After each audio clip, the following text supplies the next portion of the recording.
If you've ever scrolled through a fancy restaurant menu or watched a food documentary, you've probably heard of truffles, those mysterious little fungi that chefs shave over pasta or steak like edible gold. But what exactly are truffles? Why are people willing to pay hundreds or even thousands of dollars per kilogram for what looks like, let's be honest, a lumpy mushroom? And how did they become one of the most luxurious foods in the world?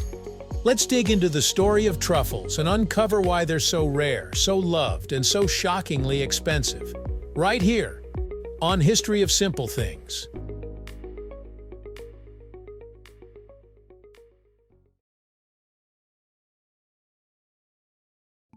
First things first, what exactly is a truffle?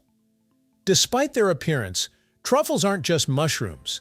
They're a specific kind of fungus that grows underground, usually near the roots of certain trees like oaks, beeches, and hazelnuts. Unlike mushrooms that sprout above the soil, truffles stay hidden, forming a symbiotic relationship with their host tree. Essentially, the tree provides sugars for the truffle to survive, while the truffle helps the tree absorb minerals from the soil.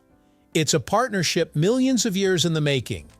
The name itself comes from the Latin word tuber, meaning lump or swelling, which perfectly describes their knobby, irregular shape. Over time, this evolved into truffle in English and French, cementing their identity as the underground treasure of the culinary world. But here's the catch. Truffles don't grow just anywhere. They need the perfect balance of soil, climate, and tree species to thrive. And even if you plant the right trees in the right soil, there's no guarantee you'll get a truffle harvest. This unpredictability is a huge part of why they're so valuable. What really makes truffles special isn't how they look, it's how they smell and taste. Truffles have a distinct pungent aroma that's often described as earthy, musky, or even garlicky with hints of nuttiness. Some people say it smells intoxicating, while others find it a bit overpowering. But in the culinary world, that scent is liquid gold. What's fascinating is that truffles produce these strong aromas not for humans, but for animals. Their scent is nature's way of attracting wild animals like pigs and boars, which dig them up, eat them, and spread their spores, helping new truffles grow. Humans just happen to have jumped into the game and decided that this powerful aroma is the ultimate luxury in cooking.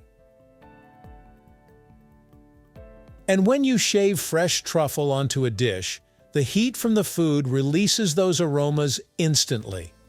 It's less about the taste itself, and more about the smell that fills the room and lingers in each bite. That's why even a few thin slices can transform an ordinary plate of pasta into something unforgettable. So, how do people actually find truffles if they're buried underground? Historically, farmers used pigs because pigs naturally loved the smell of truffles. It's similar to the scent of a male pig's pheromone. The problem? Pigs also love to eat truffles, so hunters often lost part of their prize to the animal's appetite. That's why today, specially trained dogs are more commonly used. Dogs can be taught to sniff out truffles, but unlike pigs, they don't immediately try to gobble them up. Even with trained dogs, finding truffles is like searching for buried treasure. They don't grow in neat rows, and their harvest seasons are short, often just a few weeks in the fall or winter. This means truffle hunters spend hours in the forest, guided by their dogs, hoping for just a handful of these precious fungi. Now we get to the real question.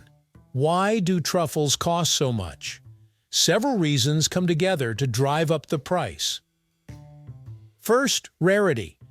Not every forest produces truffles, and not every year yields a good harvest. Weather plays a big role. Too much rain, too little rain, or a slight shift in temperature can ruin the season. Second, time. Truffles take years to grow, And even with cultivation efforts, farmers can't speed up the natural process. Planting truffle-friendly trees might not give results for a decade, if at all. Third, perishability. Once harvested, truffles don't last long. Their aroma fades quickly, and within a week or so, they lose much of their culinary magic. That means they need to be used almost immediately, making them even more exclusive. And finally, demand. Fine dining chefs all over the world compete for the best truffles, especially rare varieties like Italian white truffles or French black truffles. When demand is high and supply is low, prices skyrocket. It's not uncommon for white truffles to sell for thousands of dollars per kilogram at auctions. In recent years, people have tried to make truffles more accessible by cultivating them on farms. This involves inoculating the roots of young trees with truffle spores and planting them in suitable soil. After several years, if all goes well, truffles may start to appear. But even then, the yield is unpredictable, and many farmers invest huge sums of money without ever seeing a significant harvest. Despite this, truffle farming has grown in places like Australia, New Zealand, and the United States. These regions now produce black truffles that rival the traditional French and Italian ones. While this helps increase supply, it hasn't drastically lowered prices because the demand continues to grow, keeping truffles firmly in the luxury food category. So, truffles aren't just overpriced mushrooms. They're underground fungi that rely on perfect natural conditions, trained animals, and centuries of tradition. Their intoxicating aroma, their rarity, and their fragility all combine to make them one of the most expensive foods in the world. Next time you see a dish with truffles on the menu, you'll know exactly why that tiny shaving costs so much. It's not just food, it's history, science, and luxury all wrapped into one. Thank you for watching. If you have suggestions for our next video, feel free to share them in the comments below. We'll be sure to give you an acknowledgement for your contribution. If you enjoyed this video, please check out our other bingeable channels. Thank you for joining us on this journey through the history of simple things. Don't forget to like, subscribe, and stay tuned for more stories woven through the smallest details.